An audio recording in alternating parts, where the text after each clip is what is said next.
To gain happiness, throw yourself out like a spider in all directions, in an adhesive web of love that catches all that comes. Leo Tolstoy. These eight-legged, fanged weavers of silk have been symbols of fear throughout time and space of humanity's collective consciousness. Found on pretty much every terrestrial habitat save Antarctica, spiders make up an integral part of nearly every terrestrial ecosystem. And thankfully for shrimp and fish, none of them have managed to evolve gills to conquer the oceans. This meant that wherever humans went, except for the farthest reaches of the poles, seas, or space, they encountered spiders. Despite the vast majority of them being no bigger than a peanut, and the largest of them being the Goliath-eating bird spider, which is the size of a dinner plate, these creatures have still instilled a great deal of terror in various human cultures around the world, perhaps only matched by snakes. This probably stems from a combination of stealth and venom, and while most only have enough venom to kill small prey like insects, there are some, like the black widow spider, that can be deadly. Not surprisingly, for Australia, its largest city, Sydney, is home to the endemic habitat of a funnel web spider that can produce a bite capable of hospitalization and even death. Its range is pretty much limited to the city's metropolitan environment, quite unusual given that most animals prefer not to live in urban environments. Nonetheless, this has led to a great deal of anti-venom production. Now, there is a word for the fear of spiders, and it's called arachnophobia, which technically refers to the fear of all arachnids, including scorpions, but mostly refers to spiders. A phobia is irrational fear. But fear of spiders is not always irrational. On top of that, arachnophobia has inspired the title of a pretty good horror comedy movie, one of the few horror comedy movies that isn't complete garbage. And the fear is not irrational if you're an insect, given the fact that the vast majority of spiders are carnivorous, and most of them eat insects. However, there are some very large spiders that eat birds, fish, and frogs.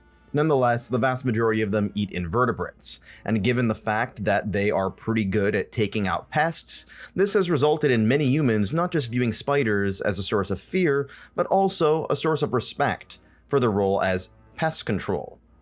Contrary to popular belief, spiders after all are not insects, but what I mentioned before, arachnids, a class of animals with 8 legs, which lives alongside scorpions, mites, ticks, harvestmen, whip spiders, and other creatures so terrifyingly harmful and oftentimes hideous that spiders just look kind of cute in comparison.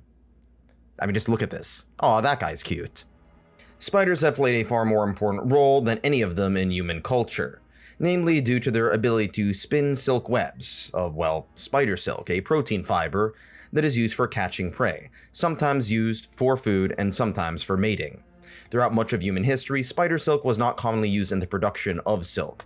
Most silk has been produced by silkworms, as unlike spiders, they're not territorial or overtly aggressive towards one another, and therefore they can be farmed. This is despite the fact that spider silk is far stronger than silkworm silk.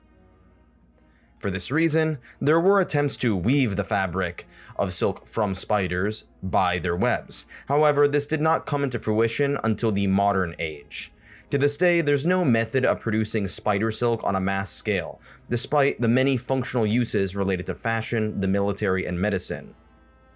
One attempt that did work with rigorous effort was that of the golden orb web weaver of Madagascar.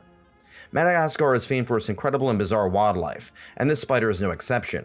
It spins silk, which is golden. Now, not literally made out of gold, obviously, but has a shiny yellow color. Their webs have been used to produce golden silk.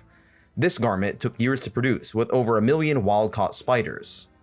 One company is producing a form of material made from genetically modified goat milk. It produces proteins from these gold-weaving spiders that come from their silk. Obviously, the silk comes from their milk, and this can be expanded on an economic scale. If possible, it can be used for a variety of applications due to the stronger tensile strength of spider silk. Pound for pound, kilo for kilo, spider silk is stronger than steel beams.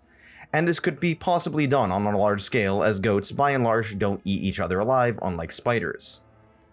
Now, the human fascination of spiderwebs goes way back, probably to oral traditions, but we have no audio recordings from 10,000 BC, so we have to make do with some of the earliest civilizational written records from ancient Sumeria in what is now Iraq. The Sumerians even had a deity of weaving. Given that civilized people need clothes, her name was the goddess Utu, which oftentimes was depicted in the form of a spider. Given that female spiders are usually larger than male spiders, and women did a great deal of the weaving of the clothes, this combination made sense. What doesn't make sense is what happened afterwards, in which the goddess's dad, Enki, the god of rivers and streams, wanted to just say, bang his daughter and promised her an offering in the form of vegetables in exchange for the inappropriate behavior. Not thinking that the basket of carrots was good enough to engage in incest, she refused until Enki got her drunk and did some graping. Enki's wife came to the rescue of the spider, and she saw that Utu was being Bill Cosby'd and removed the genetic material of Enki and planted it in the ground, which sprouted up as crops. Scientists have yet to find any evidence of stems and leaves sprouting from the spunk of some Mesopotamian god who had a thing for spiders. Perhaps someone should test the hypothesis. It's rather strange that the first recorded story involving a spider involves SA, because spider mating habits are oftentimes a result of the male being victimized. After mating, female spiders will oftentimes eat male spiders. At least they didn't die as virgins. In West Africa, the spider took a role of the trickster archetype, most famously with the mainstay in West African folklore, oftentimes associated with wit, wisdom, duplicity, and other trickery. Anansi folklore has played a significant role in West Africa, on the par with Aesop's tales in Greece, oftentimes combining moral teachings to the use of simple stories involving animals. Given that many slaves were shipped from West Africa to the Caribbean and the southern United States, Anansi played a role in Afro-Caribbean and African American culture. By the 1960s, many African Americans wanted to re-embrace the folklore of their ancestors, and Anansi became a reinterested symbol. Pop culture has also been influenced. The most notable example is probably Spider-Man. While early stories involve Peter Parker becoming Spider-Man due to radioactivity, more recent examples have involved a genetically modified super spider biting him, thus turning him into Spider-Man. Pop culture's depiction of spiders has been just as diverse as those of ancient tales. For example, Tolkien depicted spiders as giant monsters in Lord of the Rings, whereas E.B. White, the author of Charlotte's Web, portrayed the secondary character of Charlotte the Spider as a heroine.